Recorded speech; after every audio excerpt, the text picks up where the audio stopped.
Previous video में हमने part 1 में गिब्स आइसोथर्म एड्सॉर्प्शन आइसोथर्म के लिए हम निकाल रहे थे। उसके में हमने देख लिया था कि ये इक्वेशन आई थी गिब्स फ्री एनर्जी के रिस्पेक्ट में आइसोथर्म की वैल्यू निकालने के लिए। हम यहाँ तक पहुंचे थे। ये बेसिकली ये जो वैल्यू हमारी आई है एट कांस्टेंट टेम्परेचर और प्रेशर पे आई है, राइट। जब हमने कांस्टेंट टेम्परेचर प्रेशर की कंडीशन मानी, अगर मैं आपको थोड़ा सा प्रीवियसली दिखा देती हूँ कि हमने ऑलरेडी डिस्कस कर लिया था और हमने इक्वेशन 3 और 7 को कंपेयर किया था, फिर हमारा ये इक्वेशन निकला था जिसको हमने बोला इक्वेशन नंबर 8। ठीक, अब लेट अस सी, अगर हम बल्क ऑफ लिक्विड की बात करें, ठीक, for bulk of liquid,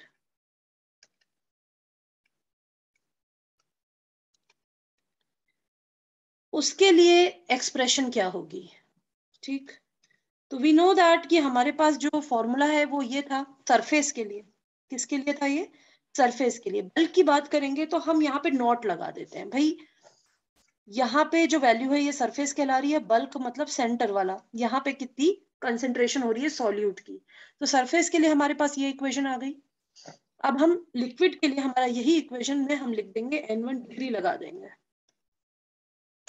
n2 degree d μ2 is equal to 0, जिसमें हम n1 नॉट और n2 नॉट इन दोनों को बोलेंगे amount of liquid and solute.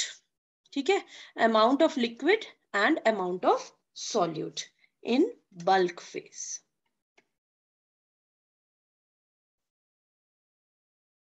ठीक, अब हमारा सिस्टम कैसा है? ये भी जो हमारा सिस्टम था जिसमें फर्स्ट लेयर सॉल्यूट की थी और नीचे लिक्विड था, ये जो सिस्टम था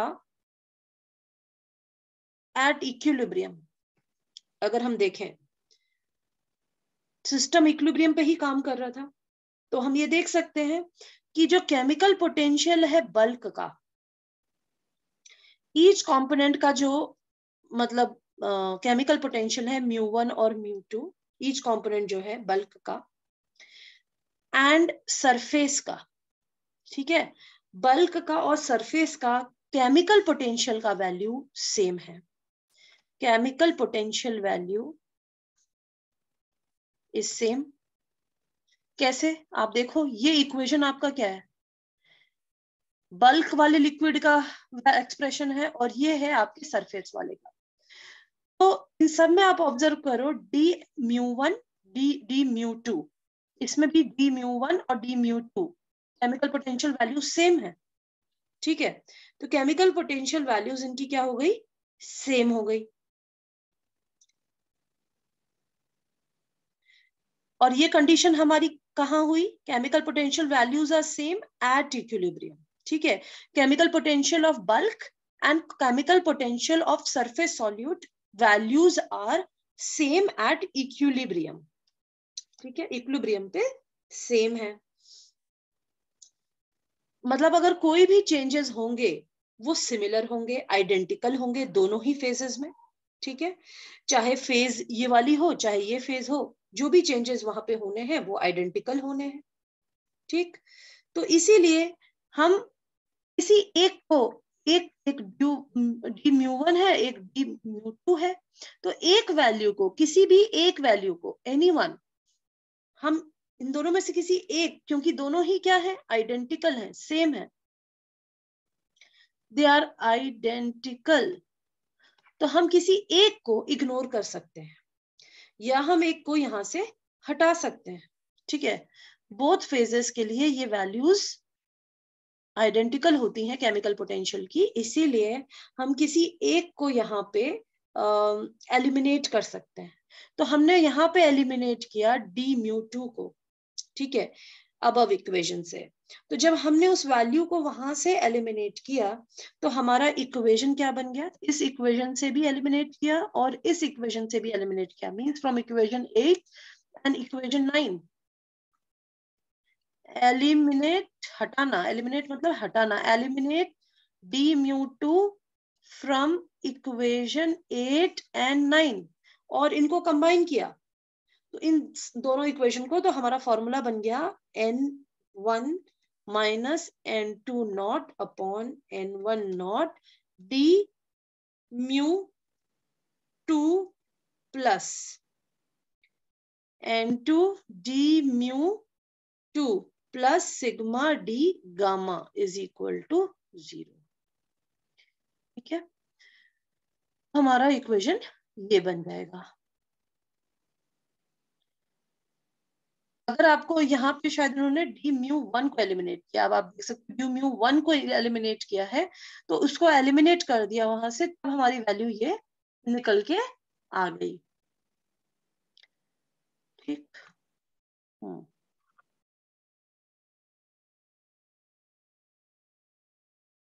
आगे बढ़ते हैं, नेक्स्ट देखते हैं कैसे आई है, समझ गए ना। ठीक, अब लेट्स सी, अपन आगे देखते हैं।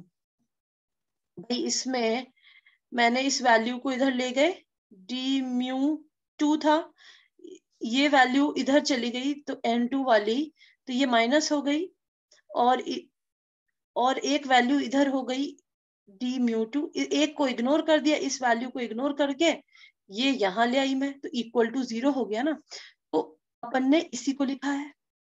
ठीक है, नाउ लेट अस सी, इसको हम ओपन करते हैं, तो ये हमारा हो जाएगा n2 minus n1 n2 degree n1 degree d mu 2 plus sigma d gamma equal to 0।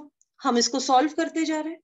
अब d minus d gamma upon d mu 2 that is equal to n2 minus, इसको सॉल्व कर दीजिए, ये यही आएगा आपका, पूरी टर्म्स एज इट इज लिखा जाएंगी। We are just solving it and we are doing nothing, हम इसको सॉल्व कर रहे हैं, हमारे पास ये इक्वेशन निकल के आ गई। ठीक है, अब हमारे पास जो ये इक्वेशन आई है, ठीक, इस इक्वेशन को मैं एक नाम दे देती हूँ, दैट इज इक्वेशन नंबर 9। अब इस पैरेंथेसिस के अंदर, पैरेंथेसिस मतलब इस ब्रैकेट के अंदर जो टर्म्स हैं, ये किससे एसोसिएटेड है? हम ये मानते हैं कि ये सॉल्यूट 2 से एसोसिएटेड है। ठीक है, with amount n1 of liquid in liquid 1 in bulk phase, ये बल्क फेज को रिप्रेजेंट कर रहा है। बल्क फेज में सॉल्यूट 2 का अमाउंट, ठीक है, लिक्विड 1 के अंदर, लिक्विड 1 के अंदर, भाई पहला हमारा क्या है, लिक्विड फेज है, दूसरा फेज हमारा सॉल्यूट का है, तो इस लिक्विड फेज के अंदर n1 के अंदर 2 का कितना अमाउंट है, वो चीज ये ब्रैकेट वाली चीज बता रही है।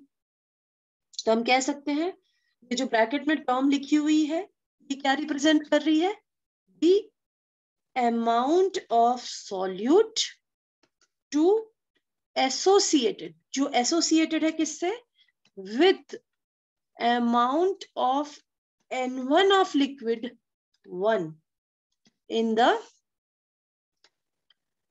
bulk phase.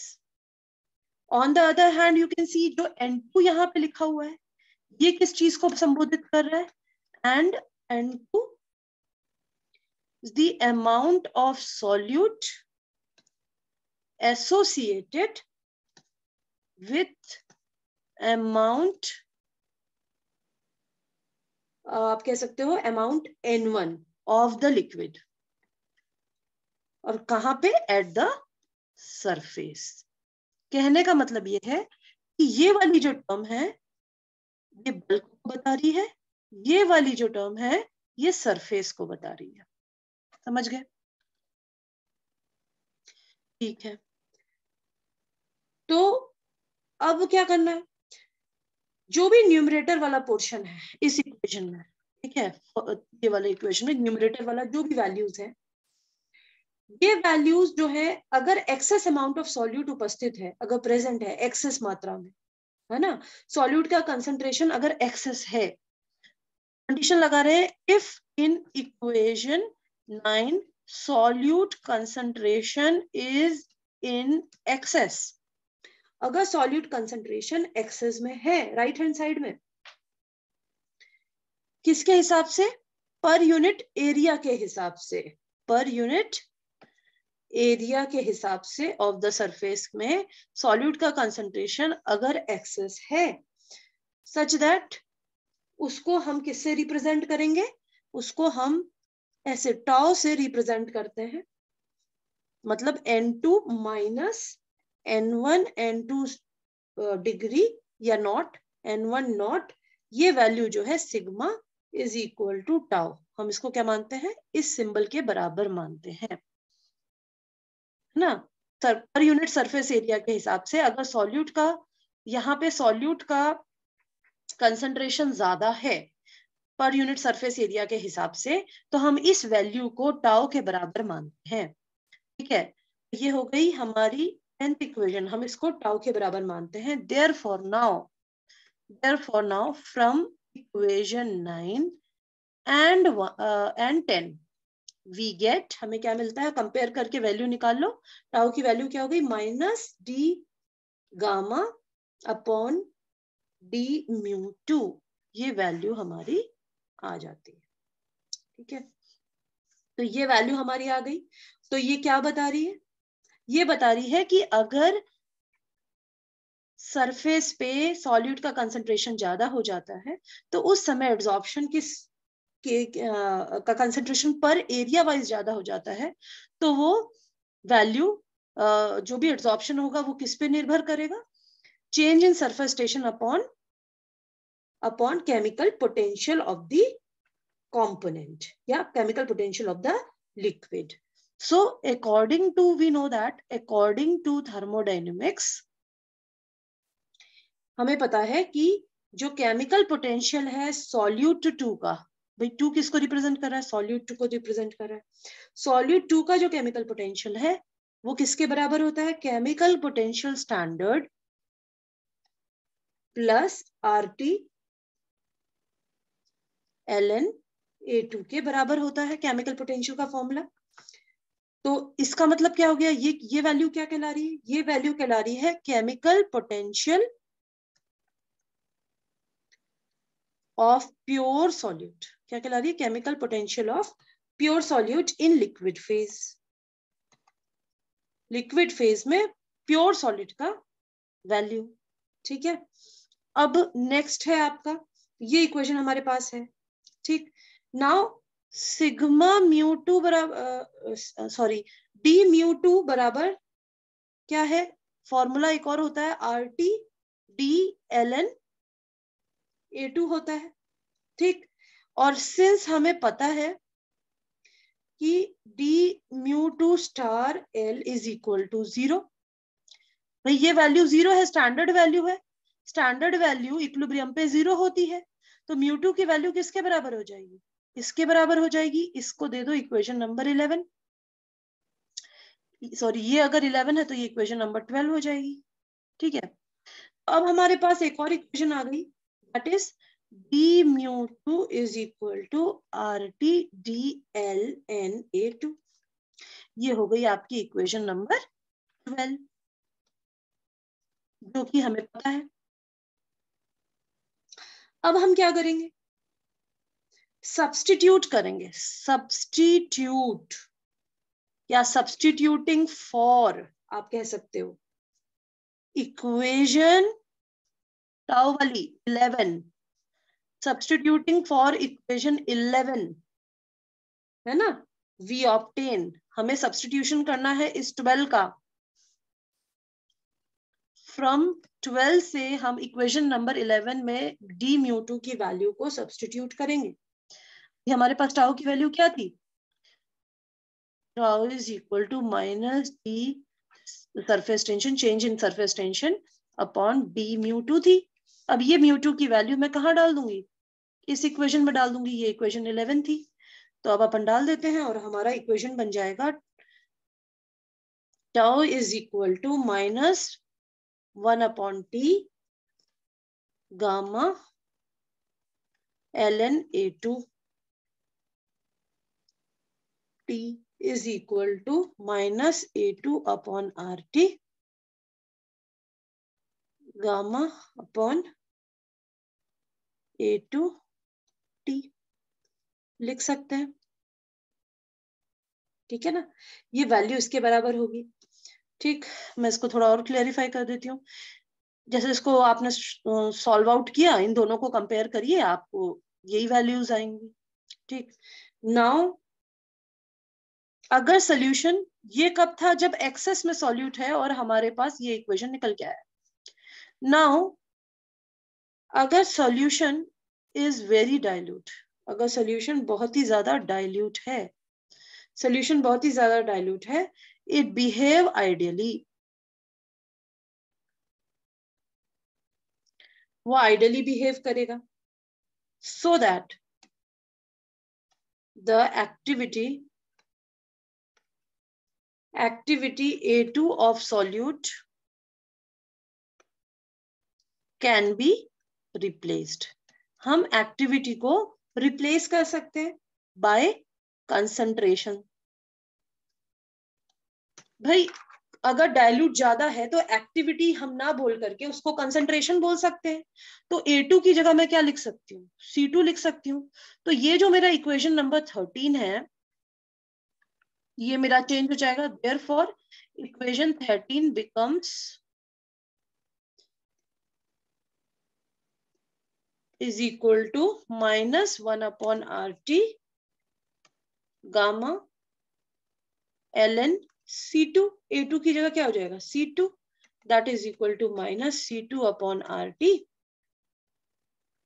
Gamma C2T। ये इक्वेशन कहलाता है, ये पूरा इक्वेशन आपका जो आया है ये कहलाता है गिब्स एब्जॉर्प्शन आइसोथर्म।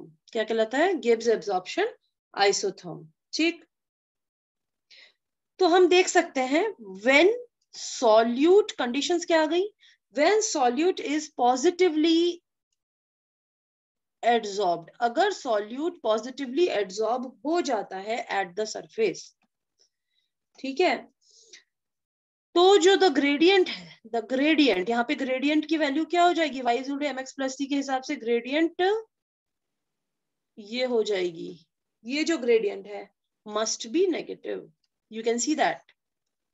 तो सॉल्यूट के एड्सॉर्प्शन के लिए ग्रेडियंट की वैल्यू नेगेटिव होनी चाहिए, और अगर ये नेगेटिव हुई सो सरफेस टेंशन डिक्रीजेस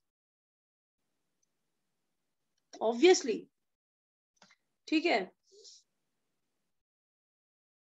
और इस कंसंट्रेशन डिपेंडेंसी पे, सरफेस टेंशन पे जो इसकी कंसंट्रेशन डिपेंडेंसी है, उसके बेसिस पे टॉ की वैल्यू को या गिब्स की वैल्यू को कैलकुलेट किया जा सकता है। ठीक है, तो ये आपका टॉपिक फिनिश हुआ। नेक्स्ट लेक्चर में देखेंगे